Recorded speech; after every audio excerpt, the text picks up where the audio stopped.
പജീറോയിൽ back സീറ്റിൽ 2 ക്യാരർ കൊണ്ട് വെച്ചു. ലാലേട്ടൻ ആ സൈഡിൽ ഇരിക്കുന്നു, ഞാൻ ഈ സൈഡിൽ ഇരിക്കുന്നു. 2 ക്യാരറും തുറന്നു വെച്ചു. അദ്ദേഹത്തിൻ്റെ ഇഡ്ഡലി സാമ്പാറൊക്കെ എടുക്കുന്നു. ഇഡ്ഡലി ഉണ്ട്, വേറെ എന്തൊക്കെയുണ്ട്, ഉപ്പുമൊക്കെ ഉണ്ട്. സ്ഥിരം സിനിമ ഫുഡിൻ്റെ ഒരു സ്റ്റൈലാണ് അതാണ്.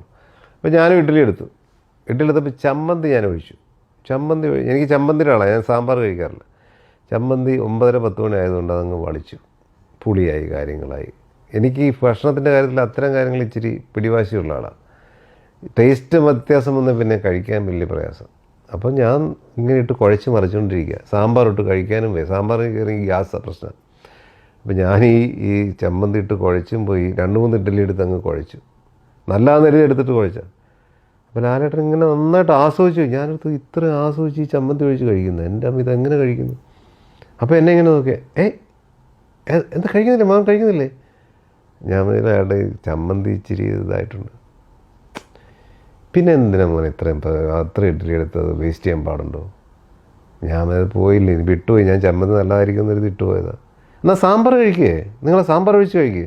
ഞാൻ സാമ്പാർ എനിക്ക് പ്രശ്നമാണ്, വയറൊക്കെ പ്രശ്നമാണ്. മോനെ ഭക്ഷണം ഇങ്ങനെ ഒരിക്കലും ചെയ്യരുത്. ഒരു നേരത്തെ ഭക്ഷണം നമ്മൾ അതിൻ്റെ വില കൊടുക്കണം, ദൈവം തരുന്നതാണ്, നമ്മളങ്ങനെ ചെയ്യണം, ഇങ്ങനെ ചെയ്യണം എന്നൊക്കെ അതിനെ ഉപദേശിച്ചു. ഞാൻ ഇതിപ്പോൾ കഴിക്കാൻ ബുദ്ധിമുട്ടാണ്, എന്താ ചെയ്യുക? അപ്പോൾ പുള്ളിയുടെ ഓൾമോസ്റ്റ് കഴിഞ്ഞു. പുള്ളിയുടെ ലാലേട്ടൻ്റെ പ്ലേറ്റ് കഴിഞ്ഞാൽ കഴിച്ച പ്ലേറ്റാന്ന് പറയില്ല, അത്ര അങ്ങനെ ഒരു സംഭവമുണ്ട് കേട്ടോ. അത്ര ക്ലീൻ ആക്കിയ പ്ലേറ്റ്. 2 കറിവേപ്പില ഇങ്ങനെ കലാപരമായിട്ട് ഇങ്ങനെയൊക്കെ എടുത്ത് വെച്ച് കളയും, കറിവേപ്പില ബാലൻസ് ഇങ്ങനെ. എന്നിട്ട് കലാപരമായിട്ടാണ് പ്രൊഡക്ഷൻ പിള്ളേർ എടുത്തുകൊണ്ട് പോകുന്നത്. അപ്പം ഇത് എൻ്റെ ഈ കുഴച്ച് മറിച്ചിരിക്കുന്ന ഫുഡ് കണ്ടിട്ട് ഞാനോർത്തത് കളയാം. നിങ്ങൾ കഴിക്കുന്നില്ല? ഞാൻ വേണ്ട, ഇതാ. സുരേഷ് പറഞ്ഞാൽ വിശ്വസിക്കുമോ? ആ ഫുഡ് ഞാൻ എൻ്റെ കൈ കൊണ്ട് കുഴച്ച് മറിച്ചിട്ട് ആ ഫുഡ് മുഴുവൻ ലാലേട്ടൻ കഴിച്ചു. നമ്മുടെ കുടുംബത്തുള്ളവർ പോലും ചിലപ്പോൾ മടിക്കും. നമ്മുടെ അടുത്ത സുഹൃത്തുക്കളാണോ മടിക്കും, ആരായാലും മടിക്കും. ആ ഫുഡ് മലയാളം കണ്ട, ഭാരതം കണ്ട ഇത്രയും വലിയൊരു മഹാനടൻ